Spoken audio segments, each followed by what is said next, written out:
to understand, I want to be frank and open with God, with myself, and with you.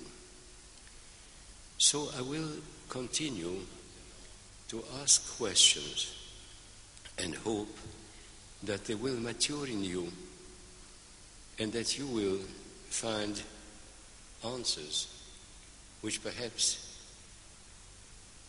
I have not yet found and may never find. You probably remember, or possibly remember, that last time I said to you that the beginning of Genesis can be seen either in the habitual way, which is taught in the catechesis and the school and the theological schools concerning the fall of man, and that the scheme hurt me very much because it raised a question that was insoluble for me. If God had planted in the Garden of Eden, that is, in the place of fellowship, peace, mutual love between God and man and between Adam and Eve, not only the tree of life that would give them eternal life through communion with life divine, but also another tree, a tree of knowledge that had within itself the power not only to reveal the meaning of things, but also to lead the newly created couple astray unto death. And my question has always been, for some time rather than always, how could it be? Doesn't it make God himself responsible both for the fall and for the appalling consequences of it? The fall, meaning the breaking up of the human couple, to this we will come back.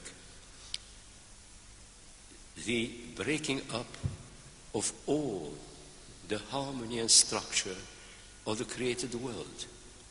Death coming upon not only the humans, but all existing beings. A total destruction. Could it be possible, and this I could not accept, that God had created death and planted it right in the middle of the garden of life? And that this tree of death produced fruits that were beautiful to see and attractive. And also that into this garden could come an angel of death, one of the fallen angels.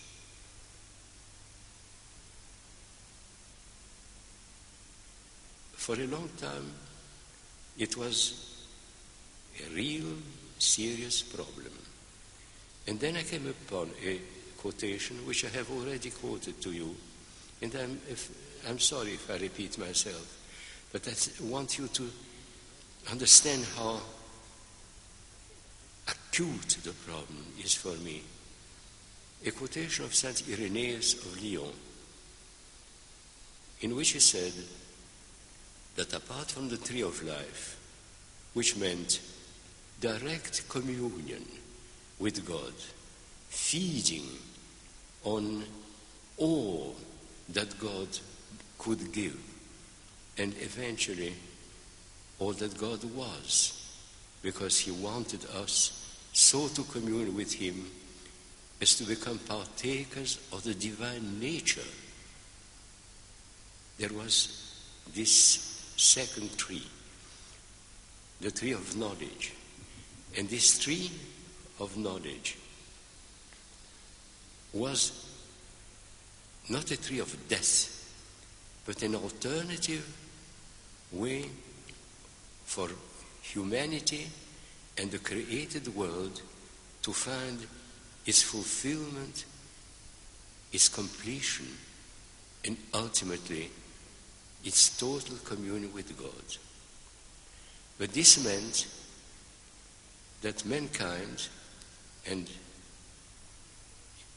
as a result of it, the whole created world, would have to walk a long, long way of searching to find step by step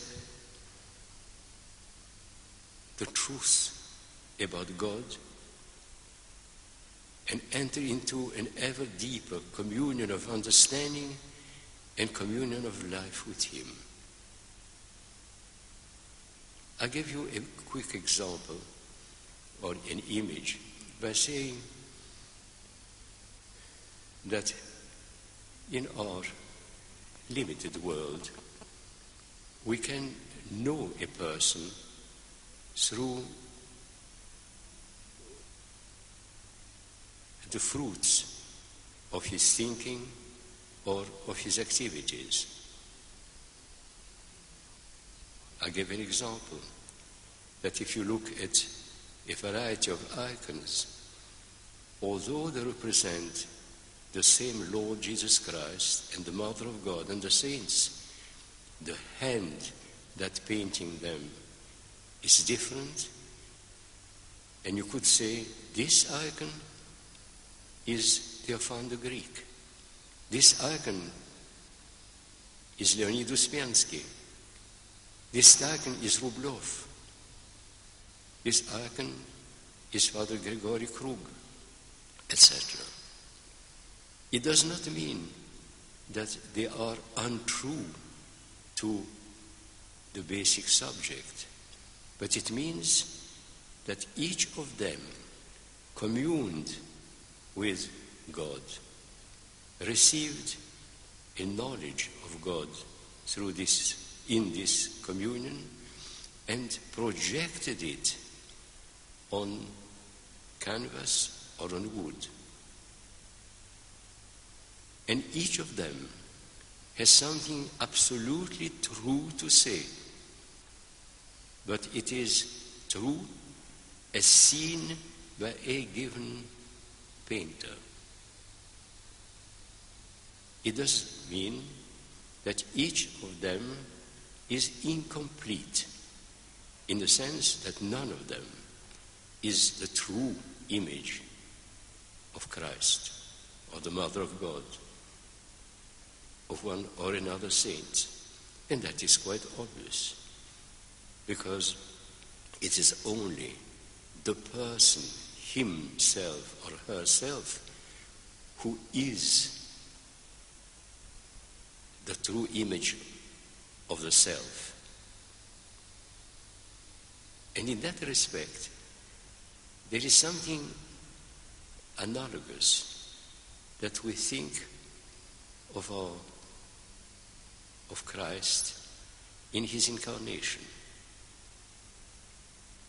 We paint icons that are vastly different from one another, and none of them is an adequate similitude of Christ himself.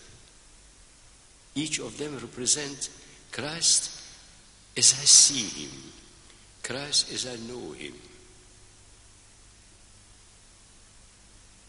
And it is a wonderful thing that we have not got a photographic image of Christ that would give us an extremely momentary and limited vision of what he looked, and made him a stranger to anyone knowing him in a different manner.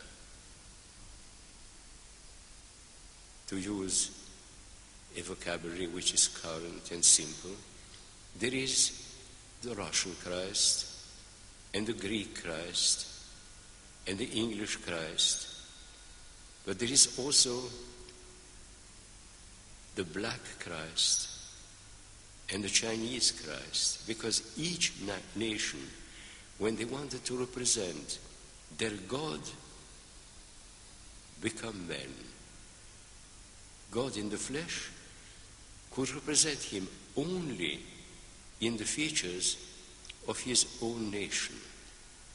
Otherwise, this God incarnate would have been a stranger, an alien, have nothing really to do with the people whom he had come to save in one region or another. It is something which I believe is of great importance for us to remember, that we have not got a portrait of Christ as he was. He was the universal man.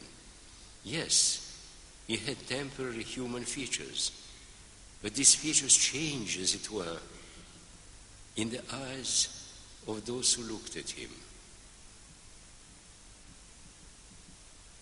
I have seen icons of Christ, of the Mother of God, painted by black believers. They were Christ, but they were Negroes. I have seen the same thing happening with icons of Christ painted by Chinese or Japanese icon painters.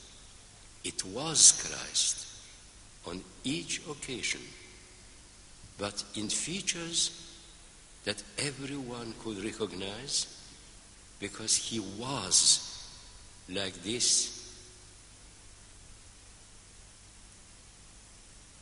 although he was also different. I don't know whether I make myself understandable, but I think it's very important for us to realize that an icon is the vision of a given man or woman, of Christ, of the Mother of God, of the saints, which is conveyed through a person, through a direct experience, or through a borrowed experience, and does not claim to be an adequate image.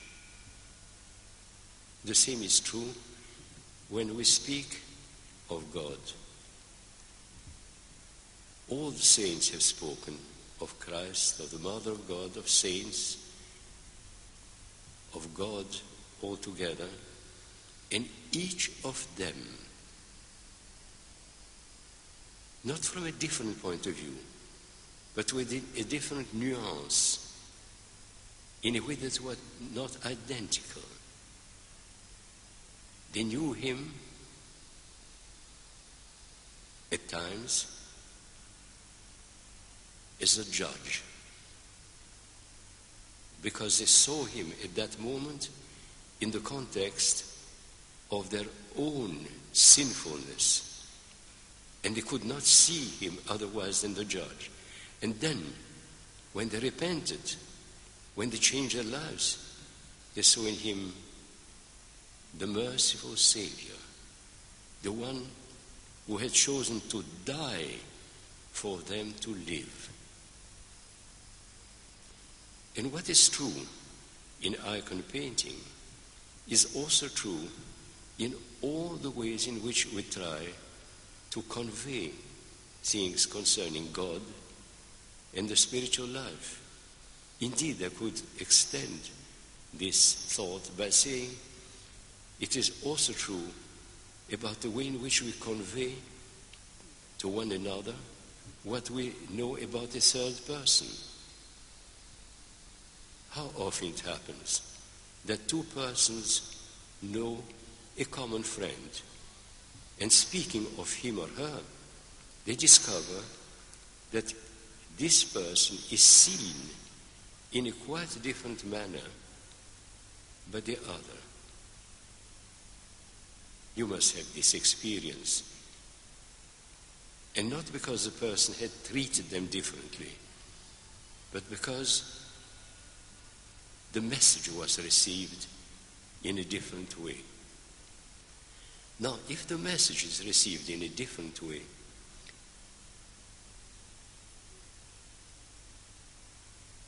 an image has come to my mind which was given me some decades ago. If you look at the reflection of trees or houses or persons in a pond or in a lake, you will see it very different at different moments. First of all, the image will be colored by the fact that the pond or the lake simultaneously reflects not only this person's face, but the sky. For another thing, the waters of the lake may be still, and then the features are regular and peaceful. And a little wind comes, and little waves, and the object becomes quite different. The tree is no longer what it was. The face is no longer what it was. So we must be aware of the fact that even within our experience, there are moments when we see God, His saints, the Mother of God, and one another, and ourselves in a quite new and different way. And it would be untrue to say that one way of seeing is right and the other one is not. Because the object has not changed. What has changed is my perception, due to circumstances, but due mainly to maturity and to my inner condition. Leaving aside icons and direct images, there are a variety of ways in which experience is conveyed to us. I have spoken more than once in passing about the fact that a composer starts with an inner experience which is beyond words, beyond sound, beyond any form of expression, which pervades him, fills him, changes him. And then this experience begins to take shape. And this shape is something he experiences concretely, as beauty, as horror. And then he tries to convey it to others. And to do that, if he is a musician, he must use sound. And this sound will again be one step lower perhaps, or less adequate to the original than the silent, unutterable experience, or the experience perceived and put into word or sound for himself. But when it is put into sound, it is for others within limits of what musical sound can do. And then eventually, this musical experience finds itself expressed on a sheet of paper in conventional signs. And people approach them, seize them, the ones without any understanding, the other one with an approximate understanding. And gradually, those who are particularly gifted, particularly capable of entering in communion with the original experience of the artist, begin to commune with the experience itself. So that is another way in which we reach out to the understanding of God. Icons, yes, but also the music of the church. And beyond the music of the church, what we hear of the sounds of the world, the wind in the trees,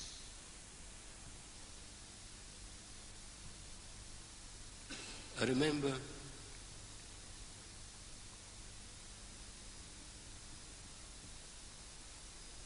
a psychologist touring Europe from America and asking people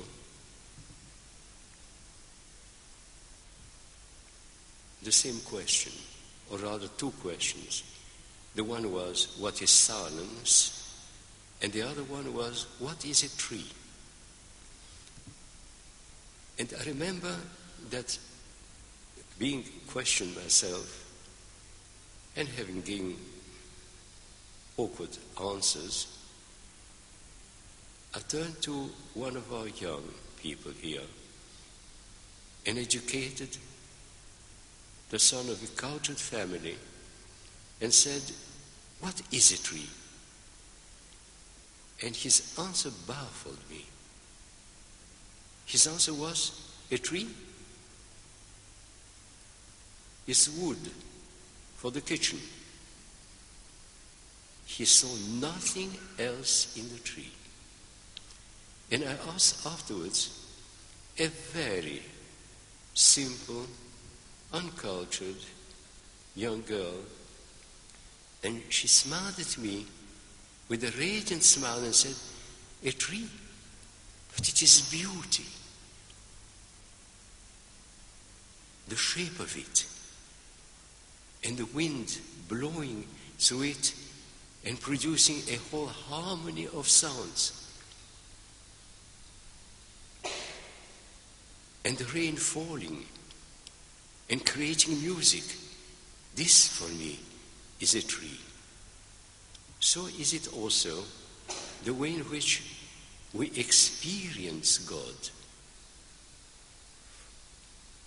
Who is He for me, for each of us here?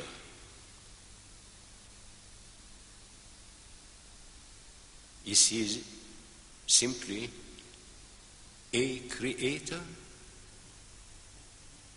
Or is He the one who loved me so before I was born that He called me into existence?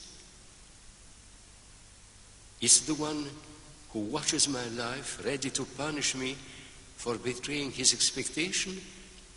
Or is He one who gave me the freedom to do right and wrong,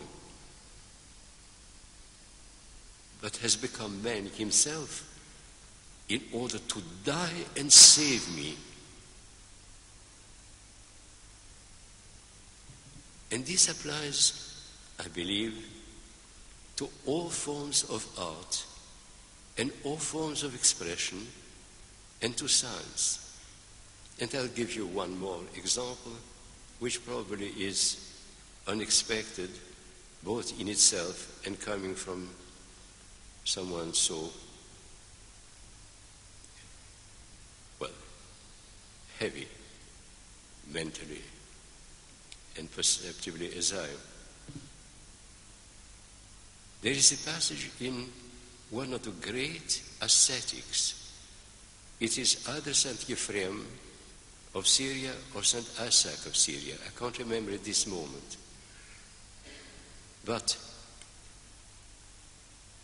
he says in one of his writings that the eternal occupation of the angels is the dance. When we think of the dance, you know what we think of. How could the dance be the eternal occupation? And in another passage he explains that the dance is rooted in such deep silence that it cannot find expression otherwise than in itself, but also that this silence can be expressed by motion,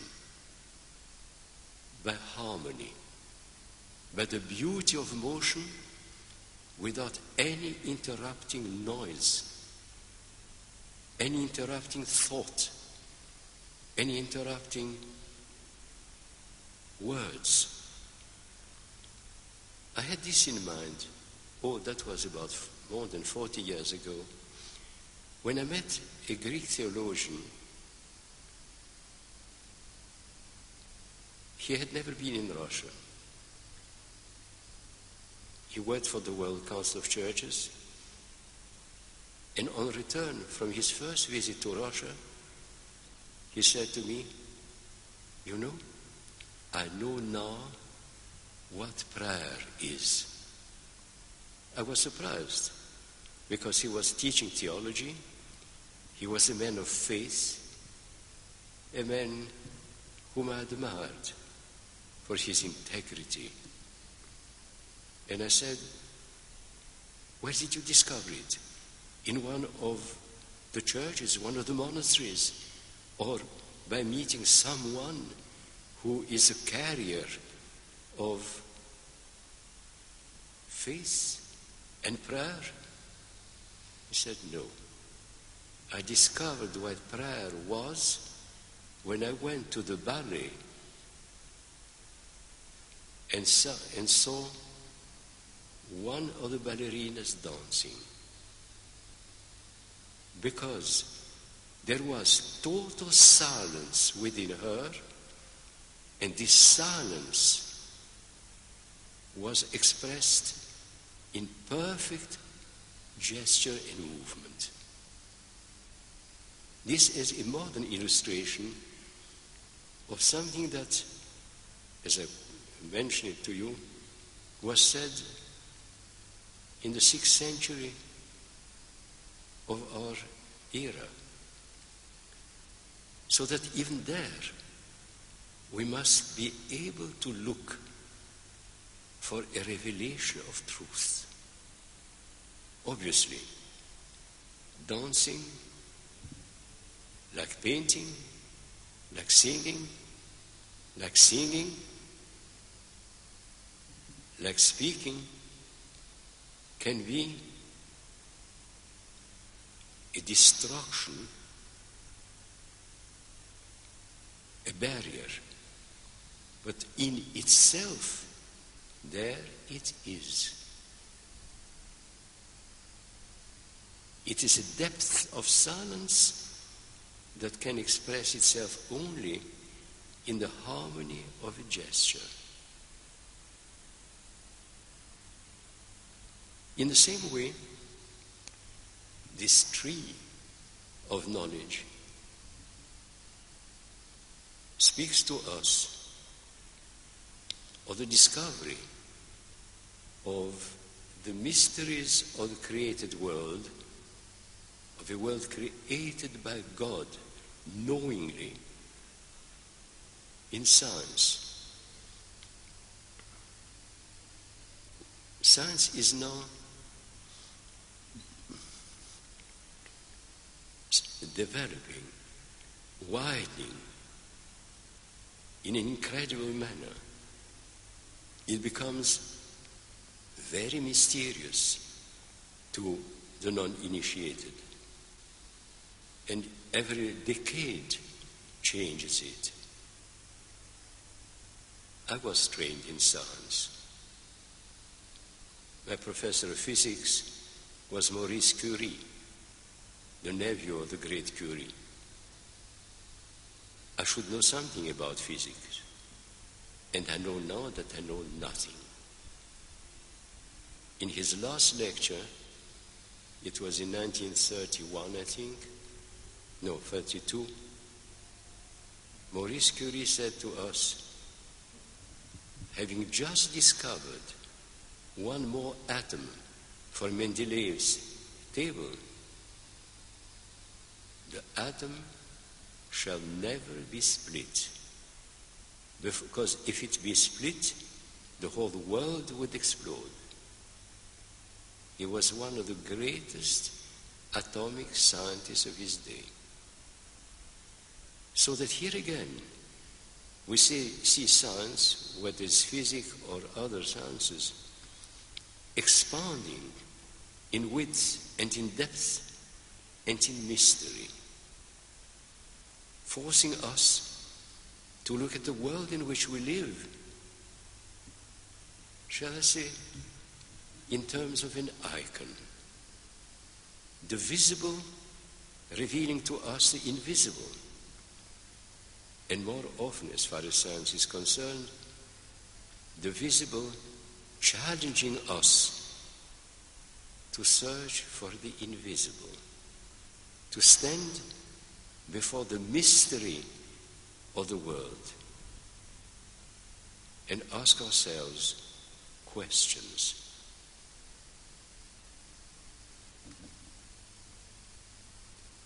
All this is a result of this phrase of Saint Irenaeus of Lyon, working in me, and of the joy, the incredible elation it gives me to think that the tree of knowledge, planted by God right in the middle of paradise, was not a tree of death, was not an act of God condemning to death his creatures, but a tree that would make us commune to the whole created world for thousands of years perhaps, discovering more and more and understanding perhaps less and less, asking ourselves questions, but no longer charging God of having placed death side by side with life and said, you choose. What is more attractive to you? The result of it is a sense of hope, a sense of faith, a joy.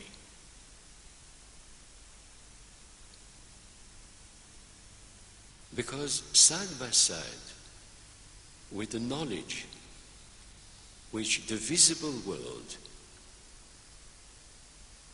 looked at by us, studied by us, communed to by us, can give us, we are not deprived of the other way of discovering God and ourselves.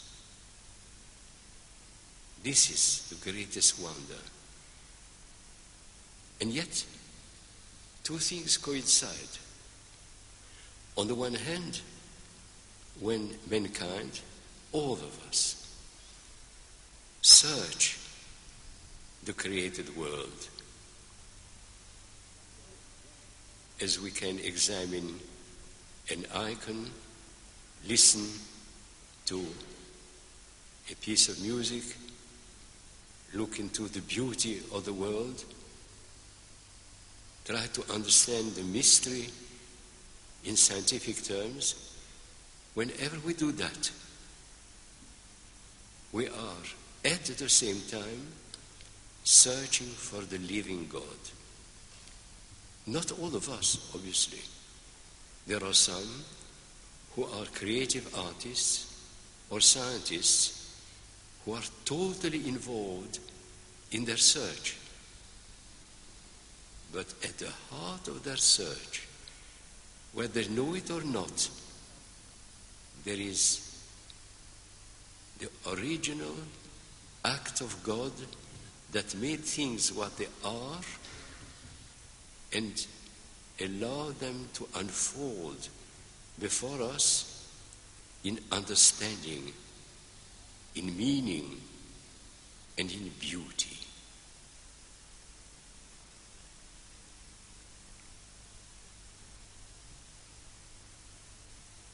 At the same time, the way of knowledge of God through communing with the tree of life is not taken away from us. We still can commune with God in prayer, in faith, in trustfulness, in faithfulness to His commands, which really are the way He advises us on our way to salvation. And I'm trying to convey it to you, and I hope what I say is true.